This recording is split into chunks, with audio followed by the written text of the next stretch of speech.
Hello, and welcome to Cindy's Corner. Boys and girls, this is February and it is President's Month. Okay, and President's Day is coming up, so we're going to read today, So You Want to Be President. If you have this book, go get it so that you can follow along. It really tells you a whole lot about all of our former presidents. Some of them aren't yet in here, but it is pretty close and up to date. And so if you've got this book, go get it. If you don't, it's one for your library for the history.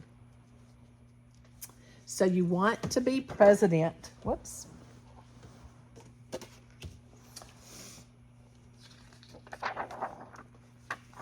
This one is actually autographed to me from the author, Judith St.George.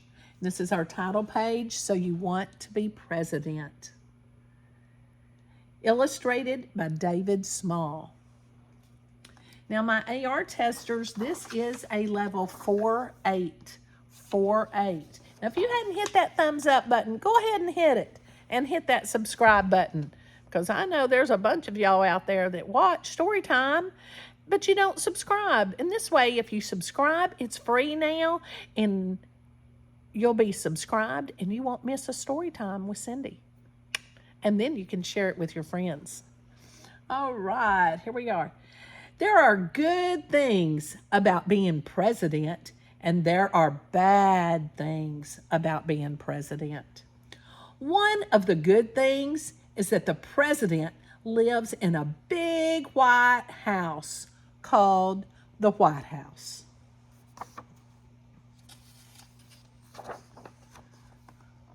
Another good thing about being president is that the president has a swimming pool, bowling alley, and a movie theater. The president never has to take out the garbage. The president doesn't have to eat yucky vegetables. As a boy, George Bush had to eat broccoli. When George Bush grew up, he became president. That was the end of his broccoli. One of the bad things about being president is that the president always has to be dressed up. William McKinley wore a frock coat, vest, pinstripe trousers, white or stiff white shirt, black satin tie, gloves, a top hat, and a red carnation in his buttonhole every day. The president has to be polite to everyone. The president can't go anywhere alone. The president has lots of homework. You already don't like that, do you? People get mad at the president. Someone once threw a cabbage at William Howard Taft. That didn't bother Taft. He quipped, "I see that one of my adversaries has lost his head." A head of lettuce. He just made a joke out of it. Here's a bunch of the presidents. Lots of people want to be president. If you want to be president, it might help if your name is James. 6 presidents were named James. President Carter liked to be called Jimmy. 4 Johns, 4 Williams. President Clinton liked to be called Bill. 2 Georges, 2 Andrews, and 2 Franklins all became president. You probably weren't born in a log cabin. That's too bad. People are crazy about log cabin presidents. They elected 8. William Harrison was born in a big Virginia mansion. Though He won the election with a log cabin and a hard cider slogan.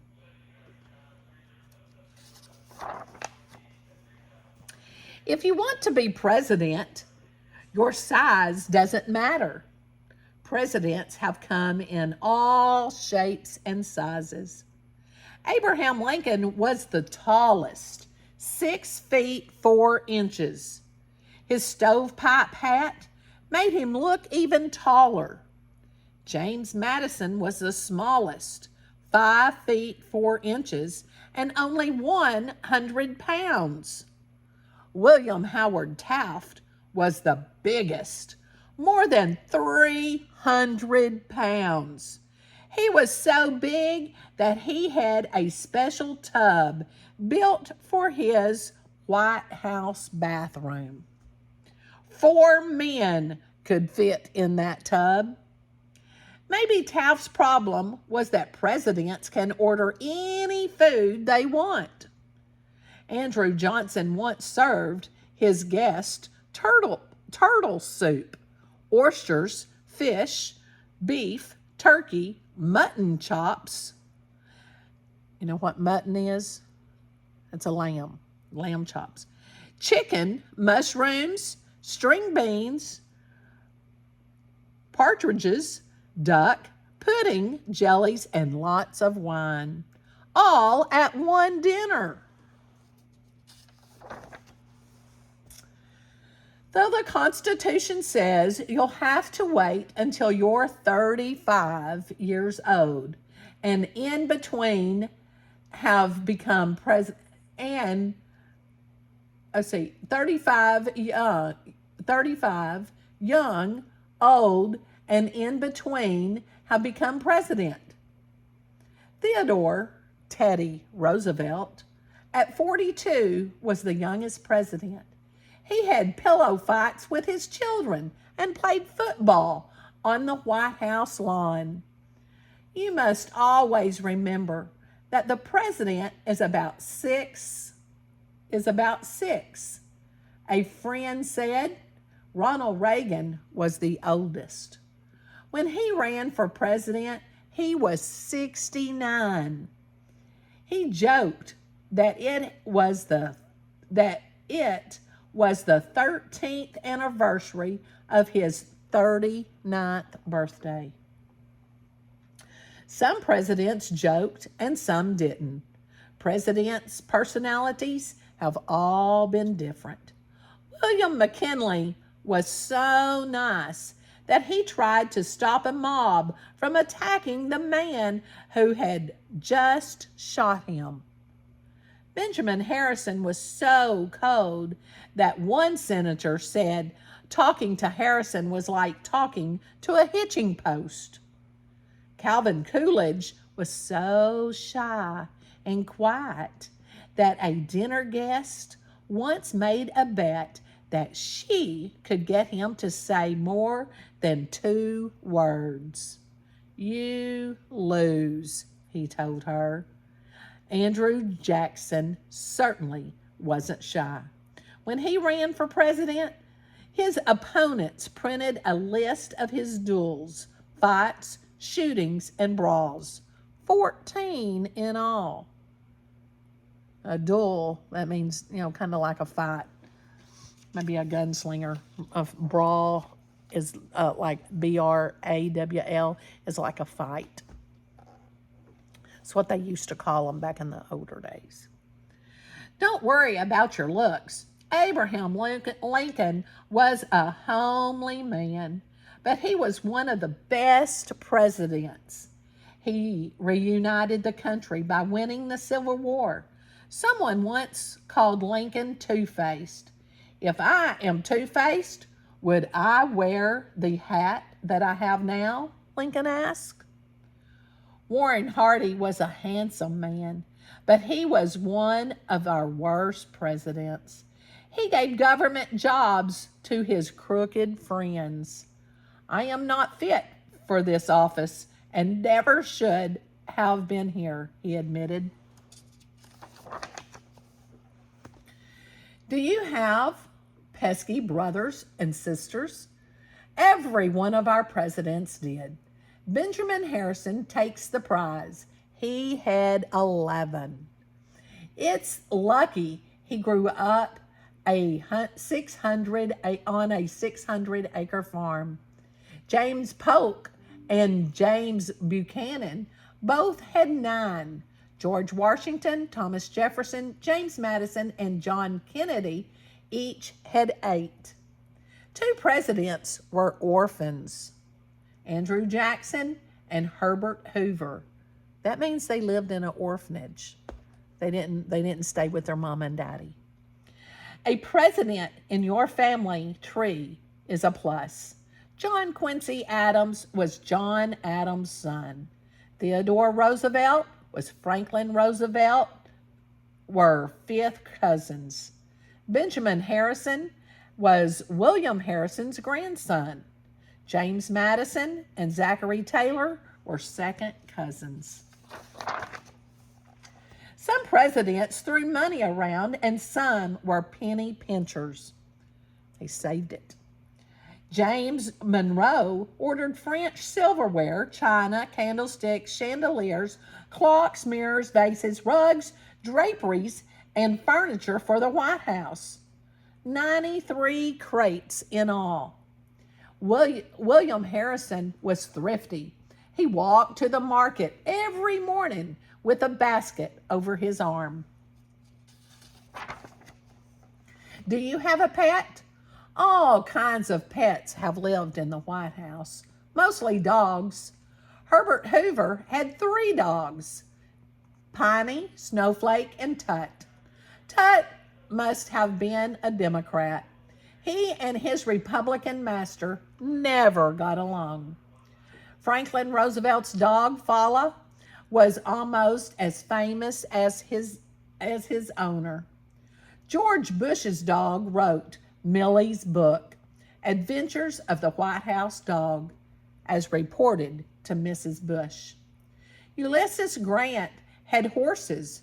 Benjamin Harrison, goats, pulled his grandchildren around in a cart. The Coolidges had a pet raccoon. Jimmy Carter and Bill Clinton preferred cats. Theodore Roosevelt's children didn't just have pets. They ran a zoo. They had dogs, cats, guinea pigs, snakes, mice, rats, badgers, raccoons, parrots, and a Shetland pony called Algonquin. To cheer up his sick brother, young Quentin once took Algonquin upstairs in the White House elevator. We don't have to be musical to be president. Your Ulysses Grant certainly wasn't. He knew only 2 tunes. One is Yankee Doodle. He said, and the other one isn't. But many presidents were musical.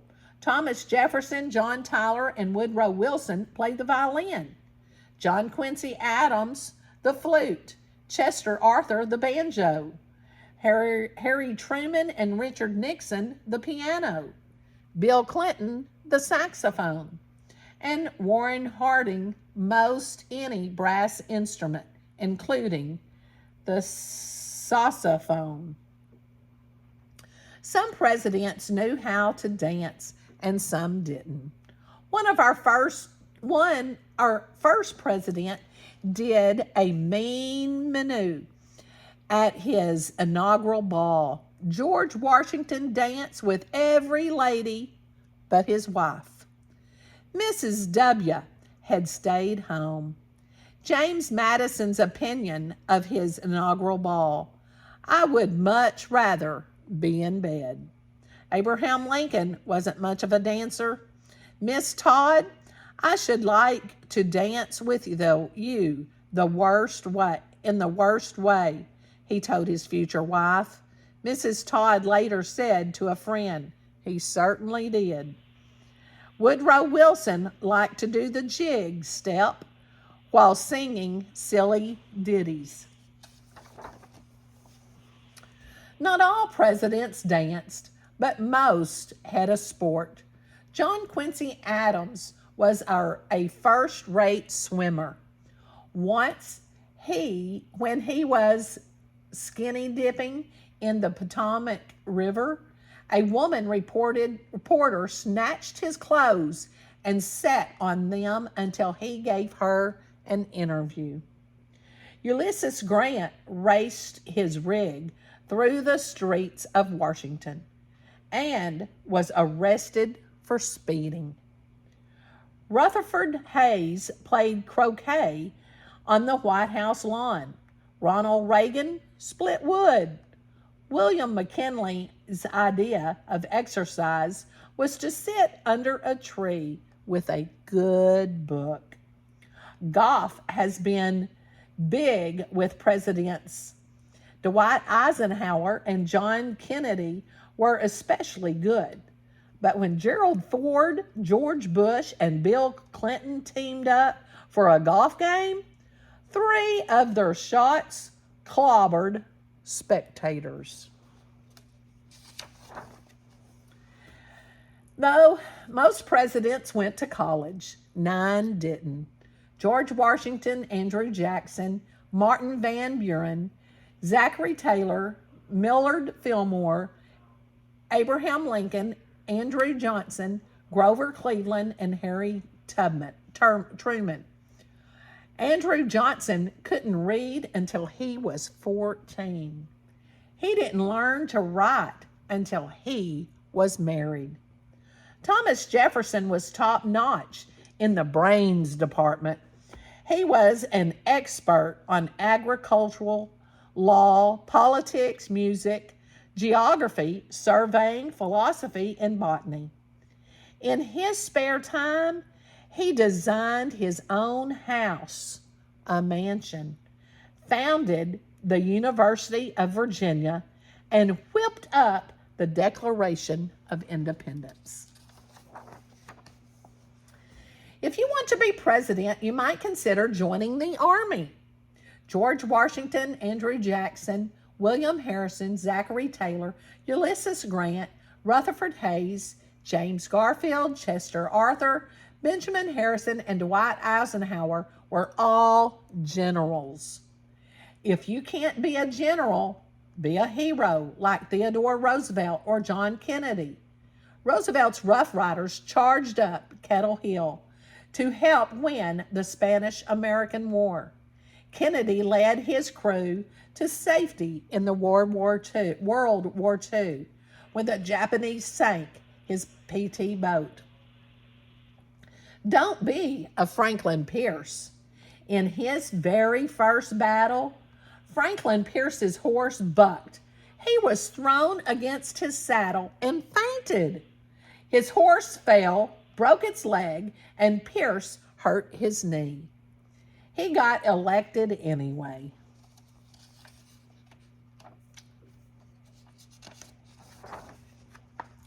Another route to the White House is to be vice president, though most don't think much of the job.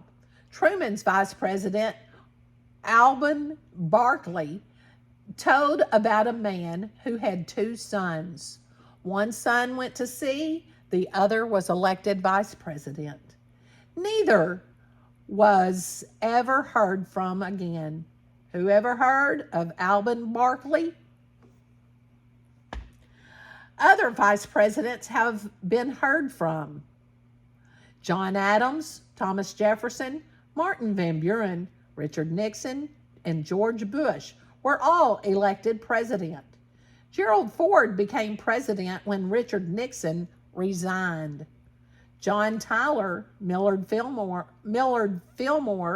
Calvin Coolidge, and Harry Truman moved up when a president got sick and died. Andrew Johnson, Chester Arthur, Theodore Roosevelt, and Lyndon Johnson became top men when guns were drawn, bullets flew, and a president was assassinated. Assassinated means killed. Almost any job can lead to the White House.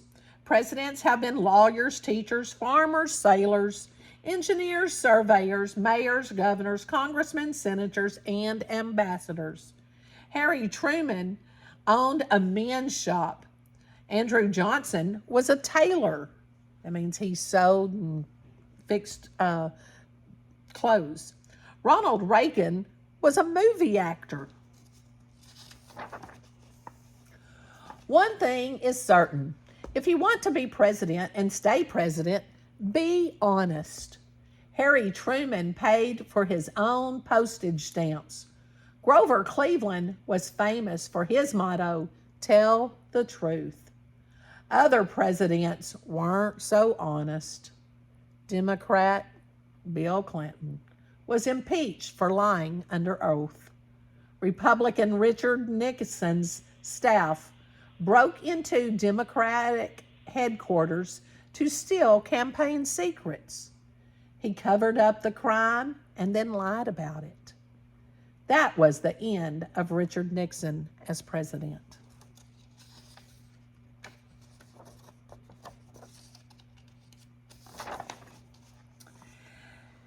There they are, a mixed bag of 41 presidents. What did they think of being head man? George Washington, who became our very first president in 1789, worried about his new line of work. I greatly fear that my countrymen will expect too much from me, he wrote to a friend. He was a howling success. Some love the job. No president has ever enjoyed himself as much as I, Theodore Roosevelt said. Others hated it. The most 4 miserable years of my life, John Quincy Adams complained. Every president was different from every other, and yet no woman has been president. No person of color has been president. Now, this was written before President Obama. No person who wasn't a Protestant or a Roman Catholic has been president. But if you care enough, anything is possible. 34 presidents came and went before a Roman Catholic. John Kennedy was elected. Almost 200 years passed before a woman, Geraldine Ferraro, ran for vice president. It's said that people who run for president have swelled heads. It's said that people who run for president are greedy. They want power. They want fame. But being president can be wanting to serve your country, like George Washington, who left the Virginia plantation he loved 3 times to lead the country he loved even more. It can be looking toward the future like Thomas Jefferson, who bought the Louisiana Territory and then sent Lewis and Clark to find the route to the Pacific. They did. It can be wanting to turn lives around like Franklin Roosevelt, who provided soup and bread for the hungry, jobs for the jobless, and funds for the elderly to live on. It can be wanting to make the world a better place, like John Kennedy, who sent Peace Corps volunteers around the globe to teach and help others. Every single president has taken this oath. I do solemnly swear or affirm that I will faithfully execute the office of the President of the United States and will, to the best of my ability, preserve, protect, and defend the Constitution of the United States. Only 35 words, but it's a big order when you're president of this country. Abraham Lincoln was tops at filling this order. I know very well that many others might in this matter, as is in others, do better than I can, he said, but I am here. I must do the best I can and bear the responsibility of taking a course which I feel I ought to take. That's the bottom line. Tall, short, fat, thin, talkative, quiet, vain, humble, lawyer, teacher, or soldier.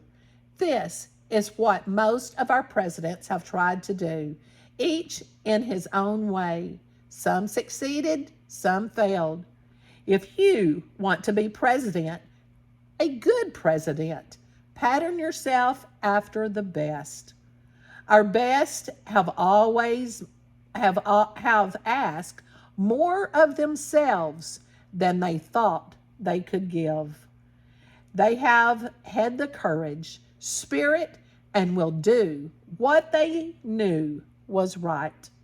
Most of all, their first priority has always been the people and the country they served. Yeah. So if you want to be president, you can do it.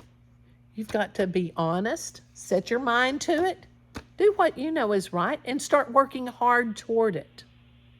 It's obtainable. Tell me what you think, or a president that you know about in the comments. Perhaps it's one that we haven't talked about, because this book was like old. It's older. We've had several since. So tell me about the president that you remember, and what do you remember about him? I hope you enjoyed learning a little bit about our presidents and our history in the United States.